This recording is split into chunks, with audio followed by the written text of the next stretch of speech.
자, 안녕하세요. 오늘도 성형에 대해서 여러분들이 궁금해 하시는 것들을 꾸밈없이 솔직하게 답변해 드릴 아이엘 성형외과 원장 박범진입니다. 오늘은 안면윤곽 2탄, 안면윤곽 후 일상생활을 보내면서 가장 궁금했던 부분에 대해서 파헤쳐 보도록 하겠습니다. 자, 윤곽 수술 후 뼈는 언제 붓나요?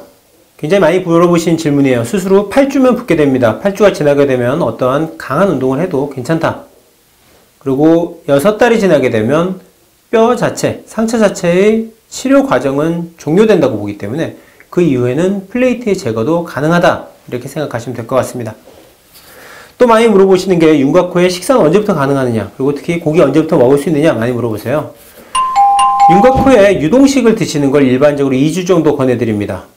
그 사이에는 입안에 실밥이 있고 구강 내에 정상적인 식이를 했었을 때 수술 부위에 손상을 줄 수 있기 때문에 유동식을 드시길 권해드리고요. 그 뒤에는 일반적인 식사가 가능하세요.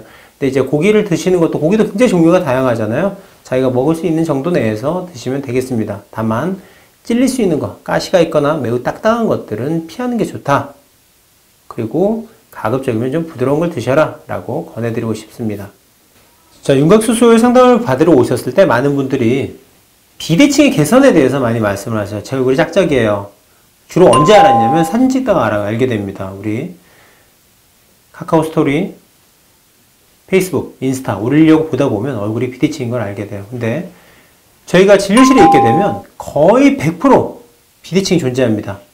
비대칭의 완전한 개선은 불가능하다고 생각되는데 그 이유는 골격 자체, 절대로 건드릴 수 없는 게 있죠. 우리 두상, 그리고 안화부, 코뼈의 위치, 또 물론 양악을 하면 약간 돌아갈 수도 있겠지만 치아의 교합선은 절대 바뀌지가 않습니다. 이 부분들이 약간의 비대칭들, 그리고 또 역시 뼈만 비대칭이 있는 게 아니에요. 연부조직도 비대칭이 있죠. 비대칭은 어떻게 하느냐? 사진 찍어보면 알 수 있어요. 좌우가 다르겠죠. 하지만 이 비대칭의 개선이 수술의 목표가 될 수는 없고 전체적인 얼굴 라인의 개선이다. 근데 그 과정에서 비대칭은 좋아지는 것이다 라고 보는 게 맞습니다. 왜냐면 근본적으로 바뀔 수 없는 것, 절대로 움직이지 못하는 것들에 있어서 비대칭이 이미 존재하기 때문이에요. 특히 턱관절의 위치가 다른 분들이 많이 있어요. 그런 분들은 주로 어떻게 알게 되냐면 턱관절에서 소리가 나거나 입을 벌릴 때 치아 정중앙선이 이동을 하거나 또는 턱이 통증이 있는 분들이 많이 계세요. 그런 경우에 거의 턱관절 위치가 돌아가 있다고 보면 됩니다. 그런 것은 절대로 바뀔 수 없는 것이다. 그래서 우리 진료실에 와서 좀 더 솔직하게 얘기해야 돼요. 좀 더 예뻐지고 싶고 얼굴이 작아지고 싶은 것이지 비대칭이 개선돼야 된다. 아마도 이런 마음들이 있을 것 같아요. 수술을 받았을 때 나는 치료적 목적으로 했어. 나 비대칭의 개선 때문에 어쩔 수 없이 윤곽했어 라고 하지만 이것은 마치 춤을 추기 위해 클럽을 가는 것이다 같은 얘기예요. 그러니까 그 부분에 대해서 좀 더 솔직해질 필요가 있다.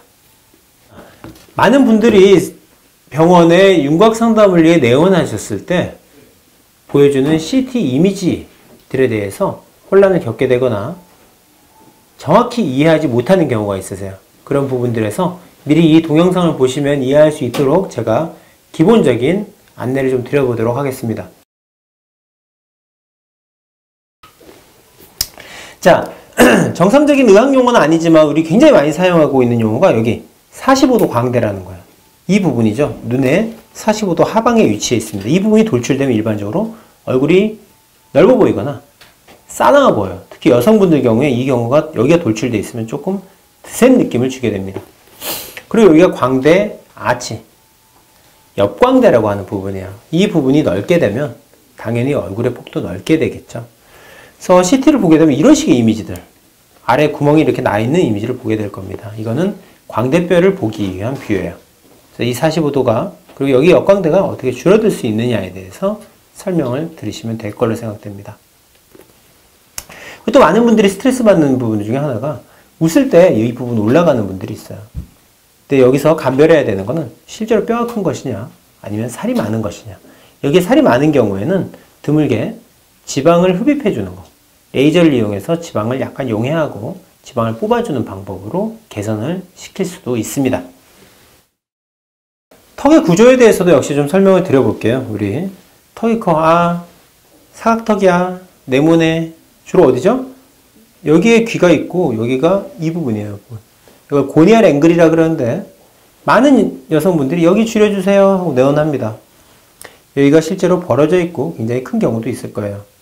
그러면 요 뒤만 잘라줘도 됩니다. 옛날에 90년대에는 이런 식의 수술들을 많이 했어요. 이 부분만 절개를 해줬죠. 이것을 우리가 일반적으로 통상적인 고식적인 방법에서의 사각턱 수술이다라고 합니다. 근데 의외로 실제로 예쁜 느낌의 턱은 어디서 나오느냐? 저는 이 앞쪽이라고 생각해요.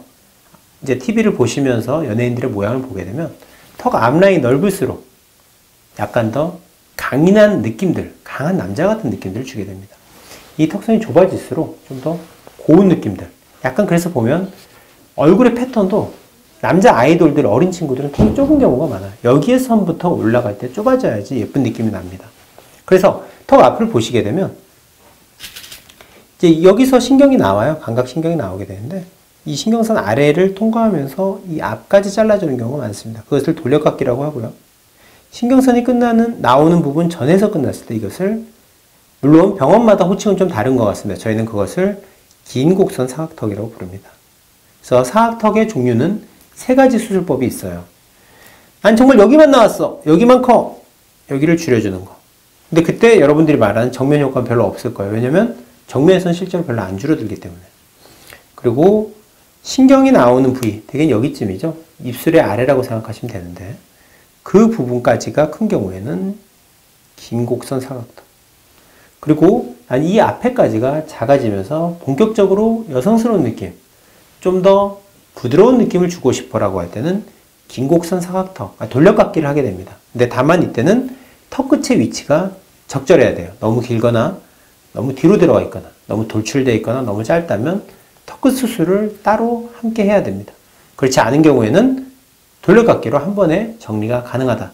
그래서 3가지 수술법이 있고, 그럼 돌려깎기와 긴 곡선 사각턱의 제일 핵심적인 차이는 뭐냐? 이 입 앞을 절개하느냐 아니냐에 있다고 생각합니다. 입 앞을 절개해야지 실제로 깨끗한 뼈의 형태를 얻을 수 있어요.